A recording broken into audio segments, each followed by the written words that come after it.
অনেকদিন পর Thomas Edison যখন বিখ্যাত মানুষ হয়ে গেছে, একদিন তার এক লাইব্রেরিতে খুঁজতে খুঁজতে খুঁজতে খুঁজতে খুঁজতে হঠাৎ দেখছে একটা চিঠি পড়ে আছে, সেই ধুলো ধরা ধূসর হয়ে গেছে, কালচে হয়ে গেছে, পড়ছে। তখন দেখছে টমাস এডিসন যখন চিঠিটা পড়লো যে আমার মা যখন আমাকে বলেছিল, এটা তো বলেনি তোমার ছেলে দুষ্ট বদমাশ এই কথা লেগেছিল, আমার মা উল্টো করে চিঠিটা পড়ে আমি আজকে টমাস এডিসন হয়েছে। সে ঝরঝর করে কাঁদতে শুরু করলো। এইরকম মা হতে হবে আপনাদের।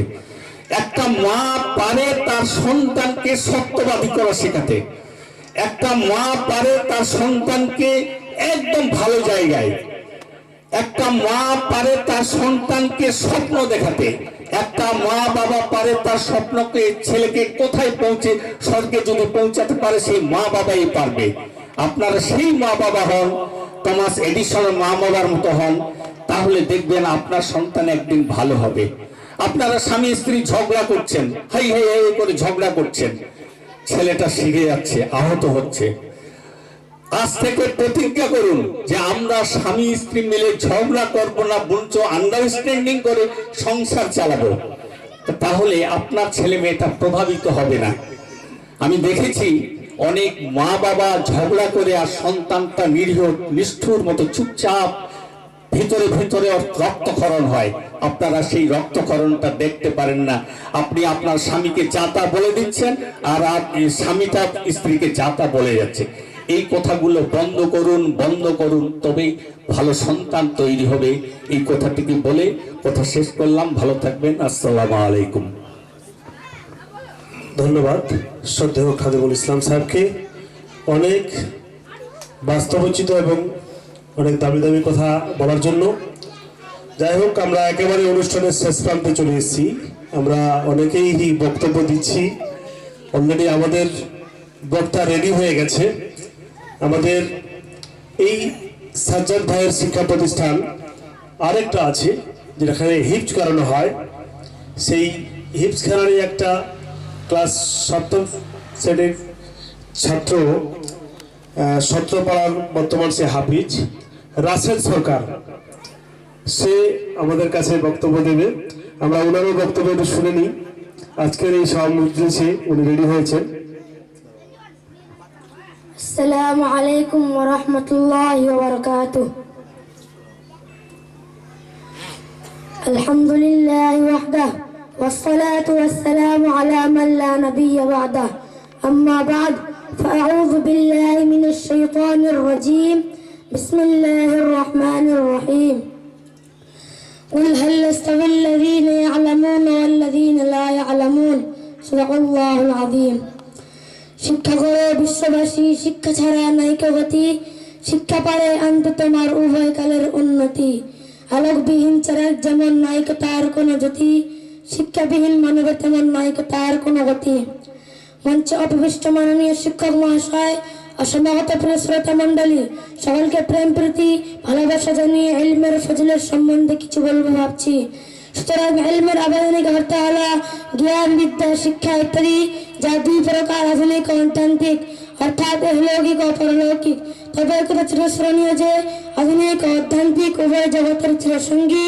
পথ প্রদর্শন মহত্ব গুরুত্ব সম্বন্ধে পৃষ্ঠা নম্বর 26 উল্লেখিত রয়েছে। হযরত মুহাম্মদ রাসূলুল্লাহ সাল্লাল্লাহু আলাইহি ওয়াসাল্লাম বলেছেন, হে বিশ্ববাসী, তোমরা দ্বীনি শিক্ষা অর্জন করো, কারণ আল্লাহ তাআলা সন্তুষ্টির উদ্দেশ্যে আল্লাহ তাআলা দ্বীনি শিক্ষা সৃষ্টি করেছেন। যার কথোপকথন জিহাদ, যার আলোচনা তাসবিহ। মূর্খ ব্যক্তিদেরকে শিক্ষা দেওয়া সাদাকাত, জ্ঞানী ব্যক্তিদের ব্যয় করা লাভের উপায়। কেননা ইলম হালাল হারাম চিনবার উপায়, ইলম জান্নাতের স্তম্ভ, ভয় অভিষ্কার চিরসঙ্গী, ভ্রমণ সাথী, শত্রু বিরুদ্ধ অস্ত্র, বন্ধু বহলের সেবা। তাই আল্লাহ তাআলা বহু জাতিকে সম্মানে হাসিন করেন, কাউকে ইমাম বা কাউকে নেতা বানান, জনগোষ্ঠীদের পরামর্শ অনুসরণ করেন। প্রিয় শ্রোতা মণ্ডলী, আল্লাহ তাআলা কোরআনে ঘোষণা করেন, কুল হাল ইয়াস্তাবিল লাযীনা ইয়া'লামুনা ওয়াল লাযীনা লা ইয়া'লামুন। অর্থাৎ এক জ্ঞানী ব্যক্তি আর মূর্খ ব্যক্তি কোনোদিনই একত্রিত হতে পারে না, কোনোদিনই না। যেমন রাত দিন, সাদা কালো, চক্ষু অন্ধ, পুরুষ মহিলা কোনোদিনই একত্রিত হতে পারে না, তেমন এক জ্ঞানী ব্যক্তি এক মূর্খ ব্যক্তি কোনোদিনই একত্রিত হতে পারে না। কারণ শ্রেষ্ঠের মানব সৃষ্টির উদ্দেশ্য হলো আমা খলাকতুল জিন্না ওয়াল ইনসা ইল্লা লিয়াবুদুন, অর্থাৎ পৃথিবীতে আমাকে সদা সর্বদা জিন জাতি ও মানব জাতি আমাকে ভয়ভক্তির সঙ্গে আমার ইবাদত বন্দেগী করে। গ্রন্থ রাজ্যের একটি আয়াত সাক্ষ্য বহন করেন, ইন্নামা ইয়াখশাল্লাহ মিন ইবাদিহিল উলামা, অর্থাৎ পৃথিবীতে সদা সর্বদা আমাকে ভয় করে উলামা সম্প্রদায়। হযরত আনাস রাদিয়াল্লাহু তাআলা আনহু বর্ণনা করেন, নবী সাল্লাল্লাহু আলাইহি ওয়াসাল্লাম বলেছেন, অর্থ এমকে নিয়ে আকাশে তুলে নেওয়া হবে আর নিয়ে আকাশে বিকাশ ঘটবে।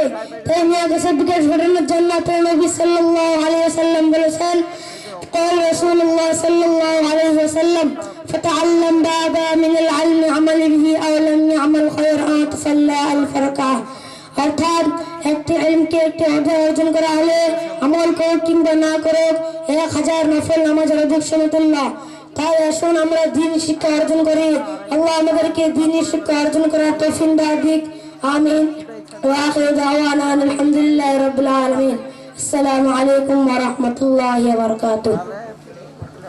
ধন্যবাদ আমাদের রাসেল সরকার। আজকের কোচি খুদে আমাদের বক্তা, খুব সুবক্তা, সুন্দরভাবে প্রাঞ্জল ভাষায় আমাদেরকে শিক্ষার বিষয়ে উনি আলোকপাত করলেন।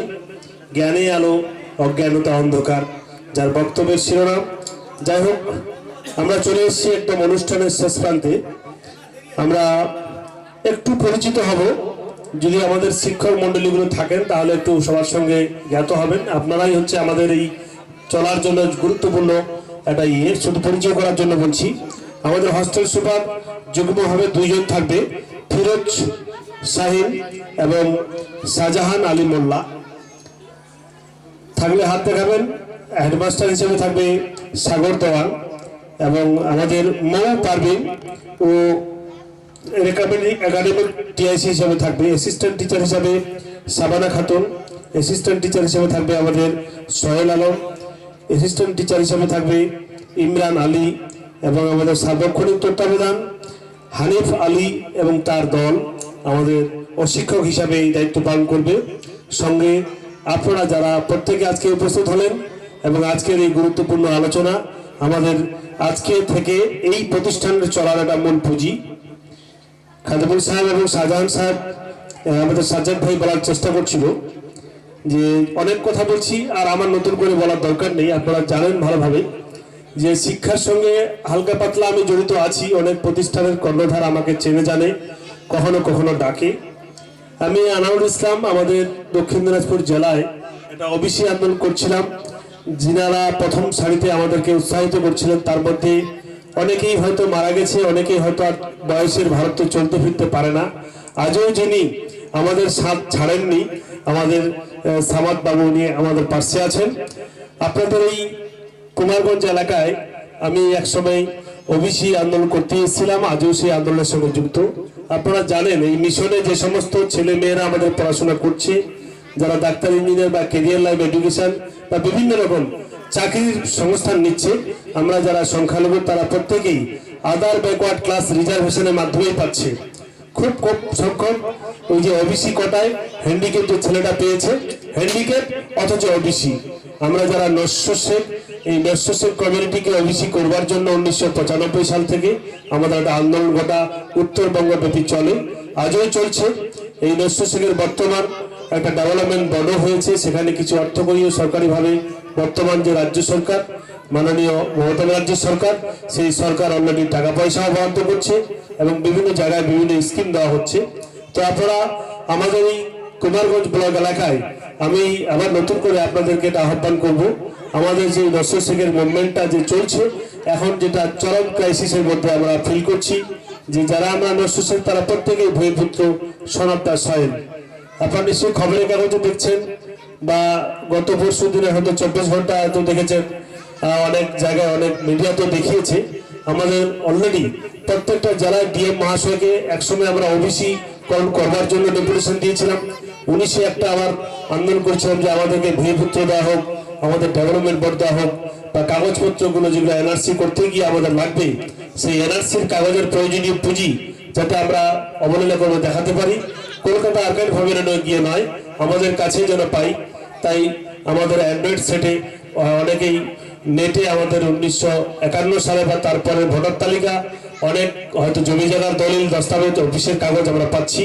ঠিক আমাদের দাবির বলেই আমাদের আর একটা দাবি যেটা হয়নি, যেটার জন্য আমরা প্রত্যেক ডিএমকে আবার একটা করে স্মারকলিপি দেব, সেটা হচ্ছে আমাদের জেলায় সম্ভবত আমরা 20 তারিখ একটা আমরা ডিএমকে জানিয়েছি, এখনো ডিএম কনফার্ম করেনি, করলে হয়তো করবো। আমরা ভূমিপুত্র দাবির ভিত্তিতে পশ্চিমবঙ্গ নস্যসেব উন্নয়ন পরিষদ এর পক্ষ থেকে আপনাদের কাছে আমাদের আহ্বান যে আমরা সেখানে যদি ভূমিপুত্র ঘোষণা পেয়ে যাই, তাহলে আসামে যেমন এনআরসি কার্যকর হয়েছিল, যদিও রাজ্য সরকার বলছে আমাদের পশ্চিমবাংলায় হয়তো এনআরসি কার্যকর করতে দেবে না, কিন্তু আমাদের দেশে যে সরকারটা আছে সেই সরকারটা একেবারে নির্দিষ্ট করে পশ্চিমবাংলায় যতবার ওদের কর্মকর্তারা আসে আমাদের জানায় যে আমাদের যেখানে 10 কোটি মানুষ, তার মধ্যে সংখ্যালঘু হয়তো আমরা যদি 3 কোটি হই, তো 2 কোটি নাকি ঘুষপেটিয়া আমরা মুসলিম। এই ঘুষপেটিয়াদের ওরা অনেক সময় অনেক ঈর্ষার বশীভূত হয়ে আমাদেরকে বেনাগরিক করবার হয়তো চেষ্টা করবে। তাই আসামের আদলে আসাম সরকার যেভাবে রাজ্য সরকার ওই এলাকায় যারা আমরা নস্যসেবরা আছি তাদেরকে যেমন ভূমিপুত্র বা খেলঞ্জিয়া ঘোষণা করেছে, আমরা পশ্চিমবাংলা রাজ্য সরকারকে লিখিতভাবে জানিয়েছি এবং হয়তো সরকার যথেষ্ট গুরুত্ব দিয়ে চিন্তা ভাবনা করবে। আমরা বেশি সংখ্যক লোক গিয়ে যদি আমরা ডিএম মহাশয়কে ব্যাপারটা জানান দিতে পারি, তাহলে তো নিশ্চয়ই হয়তো আমরা ওই ভূমিপুত্রতার স্বীকৃতি পাবো। যখন যেভাবে আপনাদের কাছে খবর হবে আপনারা থাকবেন, এবং আমাদের এই প্রতিষ্ঠানের একটা সহযোগী বন্ধু হিসাবে আমাদের যে নস্যসেব ওবিসি স্বেচ্ছাবাদীর যে মুভমেন্ট আমরা চালিয়ে যাচ্ছি, এর জন্য আমরা যথেষ্টভাবে সমাদিত। প্রত্যেকটা আমাদের মিশনের ব্রাঞ্চে, প্রত্যেকটা মিশনের শাখায়। এই বলে আমার সংক্ষিপ্ত কথা এবং আপনাদের আহ্বান আমি জানাচ্ছি। আমি আনোয়ারুল ইসলাম। আমরা আরেকটা যে আমাদের অনুষ্ঠান রেখেছিলাম যে পুরস্কার বিতরণী, বাচ্চা কাচ্চাদের পুরস্কার, আমরা এই পুরস্কারী বিতরণী অনুষ্ঠানের জন্য শিক্ষক মন্ডলীকে বলবো আমাদের এই ছাত্রছাত্রী যারা আমরা আজকে রেজাল্ট ঘোষণা তার সাথে সাথে পুরস্কার দেওয়া হবে তাদেরকে দেব। সঙ্গে আমি একেবারে অনুষ্ঠানে একবার শেষ প্রান্তে চলে এসেছি, আর বেশি কিছু নেই। আমরা এখানে আলোচনা শেষ করে পুরস্কার বাচ্চাদের হাতে তুলে দিয়ে একটু সবাই সারিবদ্ধভাবে যাব।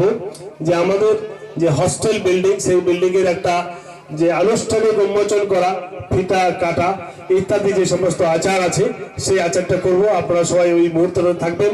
আমরা সেখানে একটু সবারই ছবি করে আমরা রাখতে চাই। আমি মাইক্রোফোন তুলে দিচ্ছি আমাদের এই দক্ষিণ দিনাজপুরের শিক্ষা আন্দোলনের নেপথ্য কান্ডারি, আমাদের সংখ্যালঘু উন্নয়ন বৃত্ত নিগমের আমাদের দক্ষিণ দিনাজপুরের যে ডিস্ট্রিক্ট কোঅর্ডিনেটর শ্রদ্ধেয় সামাদ বাবুকে মাইক্রোফোন তুলে দিচ্ছি। আসসালামু আলাইকুম।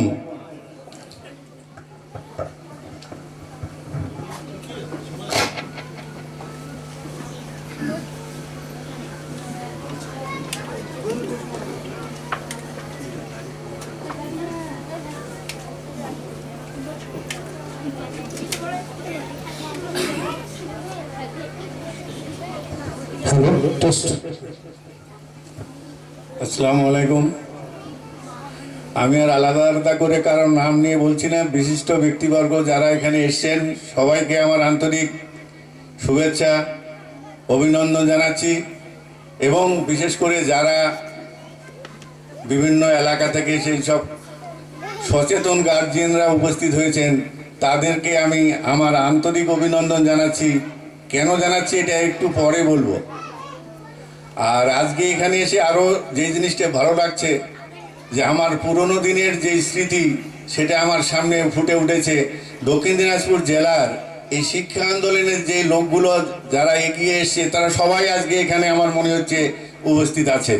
বিশেষ করে আনারুল, খাদিমুল বা সোহরাব বা সবাইকে আমি দেখতে পাচ্ছি।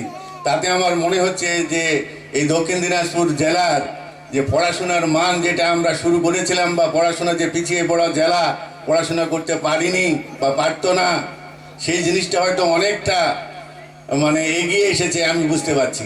সবাইকে আমি এক জায়গায় দেখতে পাচ্ছি, যত মিশন বা যত ছেলেরা আছে সবাইকে আমি এখানে দেখতে পাচ্ছি, আমার খুব ভালো লাগছে। দ্বিতীয় কথা হচ্ছে যে আপনারা এত গার্জিয়ান আজ এখানে উপস্থিত হয়েছেন, কিন্তু আজ থেকে 20 বা 25 বছর আগের কথা বলছি, গার্জিয়ানরা কিন্তু আমরা বাড়ি বাড়ি গিয়েও তাদেরকে তার ছেলে মেয়েদেরকে আনতে পারতাম না। একটা উদাহরণ আপনাদেরকে আমি দিচ্ছি। খাদিমুল জানে, ডোমুঠর একটা ছেলে মেয়েটার নাম সম্ভবত জয়নব ছিল। খাদিমুল আছে? খাদিমুল নেই, জয়নব ছিল মেয়েটার নাম। যখন আমরা প্রথমে মিশনগুলো খুলি তখন আমরা এই বাড়ি বাড়ি গিয়ে ছেলে মেয়েদের গার্জিয়ানদেরকে বোঝাতাম যে আপনারা এই আপনার মেয়েটাকে এখানে পড়ান বা এখানে দেন। তো তার ফাঁকে ওই জয়নাবের বাবা আমাদেরকে বলেছিল বা আমাকে বলেছিল, আমার মেয়ে লেখাপড়া করবে, স্কুলে যাবে, আমার মেয়ে তো 4 পাস করেছে, আর কত পড়বে। প্রাইমারি মাস্টারমশাই আমাদেরকে বলেছিলেন এই মেয়েটা খুব পড়াশোনায় ভালো। তো আমি তো মনের বাড়িতে কাজ করি, আমি আবার আমার মেয়েকে কি করব? তাই বললাম এই মেয়েটাকে আপনি এখন কি করবেন? বলছে আমাদের যা নিয়ম তাই করব। কি করবেন? বলছে 4 পাস করছে, বিয়ে দিয়ে দেবো এখন। তো অনেক বুঝিয়ে উনি বলছেন টাকা পয়সা খরচ করতে পারবো না, ইয়ে করতে পারবো না, দিবই না আর কি, পড়াবেন না। তো ওনাকে আমি ফট করে দেখলাম লোকটা খুব বিড়ি খেত। যে আপনাকে একটা কাজ করতে হবে, আপনার এই বিড়ি খাওয়াটা বন্ধ করতে হবে। বিড়ি খেয়ে যেই পয়সাটা পান সেই পয়সাটাই আপনি দিবেন, ওই পয়সাটাই আপনার মেয়ের পিছনে খরচ হয়ে যাবে। যাই হোক, অনেক বোঝানোর পর সেই মেয়েটাকে দিয়েছিল। লাস্ট খবর পর্যন্ত জানি না, আমাদের মিশন থাকা পর্যন্ত মেয়েটা দুর্দান্ত রেজাল্ট করেছিল। পরবর্তীতে কি হয়েছে আমি আর জানি না, খাদিমুল হয়তো জানতে পারে। মমিনুল, ওই মেয়েটার খবর জানিস? জয়নাব নাম মেয়েটার, ও এখন কোথায় আছে? আচ্ছা, যাই হোক, এই মেয়েটা এইরকম ছিল, যার বাবা এই মেয়েটা দেওয়ার জন্য আমরা তার বাড়িতে অনেকবার গিয়ে তাকে বুঝিয়েছিলাম, কিন্তু সে কিছুতেই পড়াতে রাজি হবে না। বলতে পারেন জোর করে তাকে নিয়ে এসে পড়ানোর লাইনে আমরা দিয়েছিলাম। তো সেই মেয়েটা এখন দেখেন কোথায়, দুমুটো একটা গ্রামগঞ্জের মেয়ে, সে এখন বারুইপুরের মতো জায়গায় বিয়ে হয়েছে এবং আমার মনে হয় খুব ভালো পজিশনে আছে, ভালো পজিশনে আছে। তো এই যে সেই দিনের থেকে তখন আমরা বাড়ি বাড়ি গিয়ে গার্জিয়ানদেরকে আনতে পারতাম না, আর এখন আমি দেখছি এতগুলো গার্জিয়ান আপনারা নিজেরাই এই ছেলে মেয়েদের পড়াশুনো করাতে হবে। কোথায় ভালো পড়াশোনা হয়, কোথায় পড়াশোনা করলে আমার মেয়েটা বা আমার ছেলেটা ভালো উন্নতি করতে পারবে, এই যে চিন্তা ভাবনাটা শুরু করেছেন, এটাই আমার কাছে বিরাট পাওনা। কারণ এই চিন্তা ভাবনাটা আজ থেকে 20-25 বছর আগে আমরা বা আমি নিজেই পাইনি। কিন্তু তার থেকে আমি বুঝতে পারছি যে এই মিশন হয়ে যে আমাদের, বিশেষ করে আমাদের মুসলিম সম্প্রদায়ের যে উন্নতি হয়েছে বা অগ্রগতি হয়েছে, তার প্রমাণ হচ্ছেন আপনারা, যে আপনারা এতগুলো লোক নিজের ছেলে মেয়েদের ভবিষ্যতের কথা চিন্তা করে আজ এখানে এসেছেন। আমি বিশেষ কিছু আর বলবো না, আপনারা সবাই শুনেছেন। 2-1টি কথা খালি বলবো আপনাদেরকে জানানোর জন্য, যে পড়াশুনো, লেখাপড়া না করলে কোনো কিছুই হবে না। বর্তমান যে পরিস্থিতি, আমাদের সেখানে পড়াশোনা করতেই হবে। এবং এই বাচ্চাগুলোকে ছোট থেকেই যদি গার্জিয়ানরা কনসাস না হন, গার্জিয়ানরা যদি সচেতন না হন, তাহলে কিন্তু সেই বাচ্চাগুলোকে আমরা মানুষ করতে পারবো না। আপনাদেরকে গার্জিয়ানদেরকে সচেতন হতে হবে। প্রথম অবস্থায় অনেক মানুষ অনেক কথা বলবে, এই অনেক মানুষ অনেক কথার এই কথাটা যদি আপনারা কান দিয়ে শুনতে যান, তাহলে কিন্তু টার্গেটে পৌঁছাতে পারবেন না। আমার এক বিশিষ্ট ব্যক্তি, যিনি আমাকে অনেক অনুপ্রেরণা দিয়েছিলেন, তার মধ্যে একটা অনুপ্রেরণার কথা আমি আপনাদের সঙ্গে শেয়ার করবো। এটা যে এই কথাগুলো না হলে আমিও হয়তো এগিয়ে আসতে পারতাম না। যেমন এই যে খাদিমুল যেটা বললো, বা আপনারা যেটা অনেকেই জানেন, বালুরঘাটের মসজিদ এবং হোস্টেল, এটা আপনারা হয়তো এই ঘটনাটা দেখছেন এখন, কিন্তু এটা ইতিপূর্বেও মসজিদটা বেদখল ছিল। মসজিদে 5টা নন মুসলিম পরিবার সেখানে বাস করত। তো তখন বালুরঘাটে এই মুসলিম ছেলে মেয়েরা থাকবে, যাবে, পড়াশোনা করবে, এটা যেন কল্পনার বাইরে ছিল। যখন আমি বালুরঘাট কলেজে, আমার বাবাও কিছুতে আমাকে কলেজে পড়তে দিবে না, ওদের বালুরঘাটে থাকা যাবে না, বালুরঘাটে মুসলমানকে থাকতে দিবে না, বালুরঘাটে পড়াশোনা করাই যাবে না। আমার বাবা এরকম আমাকে নিজেই বলেছিল। কিন্তু আমার বড় ভাই ছিল, ও একজন সচেতন মানুষ ছিল, ও জোর করে আমাকে বালুরঘাট কলেজে ভর্তি করিয়েছিল। যখন আমরা বালুরঘাট কলেজে ভর্তি হই, 77 সালের ঘটনা বলছি, তখন বালুরঘাট কলেজে 1800 ছাত্র ছিল, ছাত্রছাত্রী মিলে 1800 জন ছিল। তার মধ্যে আমরা মাত্র 6 জন ছিলাম মুসলিম। 6 জন মুসলিম ছেলের মধ্যে আমরা একটু 2-1 জন আমরা নামাজ টামাজ পড়তাম বা ওইদিকে ইসলামিক লাইনে ছিলাম। তা আমরা নামাজ পড়বো কোথায়, তার জায়গা ছিল না। অথচ কলেজের সামনে একটা মসজিদ, বিশাল মসজিদ ছিল, ভাঙাচুরে পড়ে আছে, লোক বাস করছে। তো আর ক্লাসে আমাদের কলেজের একটা A7 রুম ছিল, সেই রুমে আমাদের ক্লাস হতো। ওই দোতলায় ওই রুম থেকে দেখতাম যে মসজিদে বসে জুয়া খেলা হচ্ছে, মসজিদে তাস খেলছে, মসজিদে বাচ্চা প্রসব হচ্ছে, ভাত রান্না হচ্ছে, এইরকম দেখতাম। তো ওই অবস্থায় যখন মসজিদটা শুরু করতে চাইলাম যে এই মসজিদটাকে উদ্ধার করা দরকার, বা এখানে কিছু করা দরকার, বা এই লেখাপড়া যদি করতে হয় তাহলে এখানে মুসলমানের থাকা। আর মুসলমানের তখন নাম শুনলেই কেউ বাড়ি ভাড়া দিত না। আমাদের আমলে মানে লজ্জার কথা নয়, গর্বের কথা বলতে পারেন, আমি 2 জায়গায় ভাড়া থেকেছি নন মুসলিম নাম দিয়ে। আমি 2 জায়গায় ভাড়া থেকেছি, আমার মুসলমান নাম আব্দুল সামাদ বলতে পারিনি।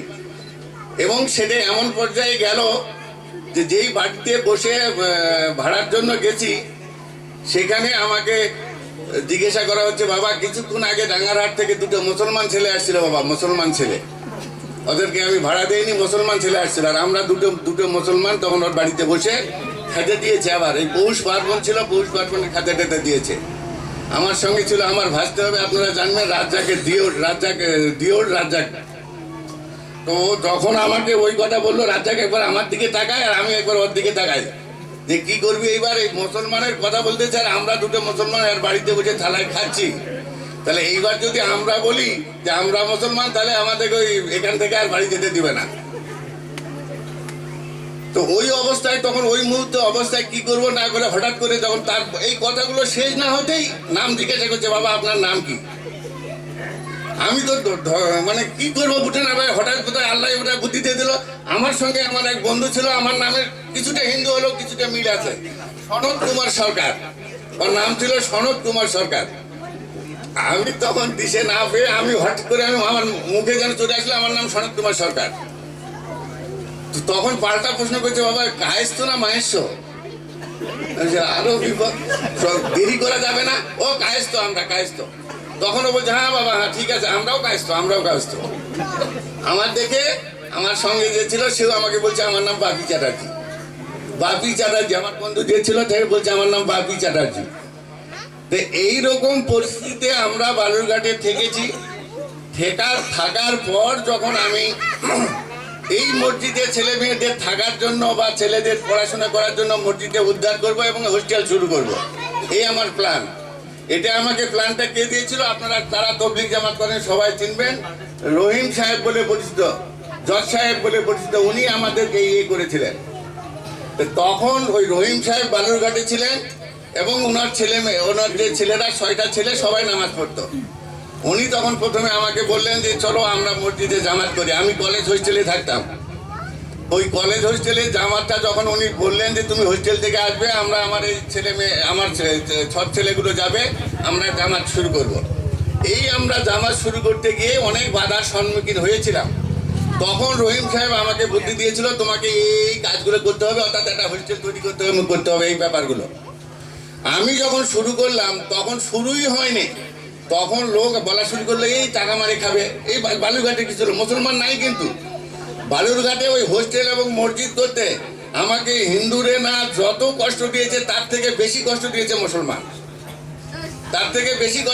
মুসলমান। ওই পরিস্থিতিতে মুসলমান তখন আমার পিছনে এমন লাগলো যে বলার কথা নয়। আমি রাগ করে কি করলাম, এই গ্রামের থেকে পড়তে আসছি, এখানে বাবা মার এত ইয়ে করে কিসের এগুলো করতে যাব, আমি টোটালি বন্ধ করে দিলাম, আর ইয়ে করলাম না। রহিম সাহেব আমাকে একদিন ডেকে বলতেছে, কি ব্যাপার তোমার আর কোনো সারা শব্দ পাওয়া যাচ্ছে না, চুপ করে কি হয়ে গেল? আমি বললাম না, এগুলো কাজ আর করা যাবে না, পড়তে আসছি, পড়াশোনা শেষ করে চলে যাবে। ভালো বলছে, কেন? এবং কাজ তো শুরুই হয়নি। 10 টাকা করে তখন লেখাই ছিল মসজিদে, একদিন 10 টাকা করে লোক লেখাই ছিল, 10 টাকা করে দিবে বোধহয়, 10-12 জন ছিলাম, 10 টাকা করে দিবে। তাতে বলছে 10 টাকা করে দেয়নি এখনো কেউ, যে লোক নাম লেখাইছিল দেয়নি, তার কাছে টাকা আনতে গেছে, সে বলছে টাকার হিসাব দাও, এটাও টাকা ওঠেনি কিন্তু। এই কথা শুনে আমি তখন পিছিয়ে গেছিলাম। তো ওই রহিম সাহেব তখন আমাকে এই কথা বলেছিল যে সমাজের এবং ওটাই আমার অনুপ্রেরণা, এবং ওটার জন্যই হয়তো আজ আমি এত দূর এই আপনাদের এই সেবামূলক এই কাজগুলো দিতে পেরেছি। উনি আমাকে ছোট্ট কথায় যেটা বলেছিলেন সেটা হচ্ছে, তোমাকে টার্গেটে পৌঁছাতে গেলে তোমার কানে তুলো দিতে হবে, টার্গেটে তুমি পৌঁছাতে যদি যাও তাহলে তোমার কানে তুলে দিতে হবে, পিছনে কে কি বলতেছো এটা তোমার শোনা চলবে না। যদি তুমি এটা শুনতে যাও তাহলে তোমার টার্গেটে তুমি পৌঁছাতে পারবে না। এই কথাটা যে ওনার কত বাস্তব এবং কত মানে আমার জন্য কত কার্যকরী হয়েছে, আমি সারা জীবন এই কথাটা রিয়েলাইজ করি এবং বলি মানুষের কাছে, গল্প করি যে রহিম সাহেব আমার অনুপ্রেরণা। এবং ওই কথাটা যদি উনি আমাকে না বলতেন তাহলে হয়তো আমি পৌঁছাতে পারতাম না।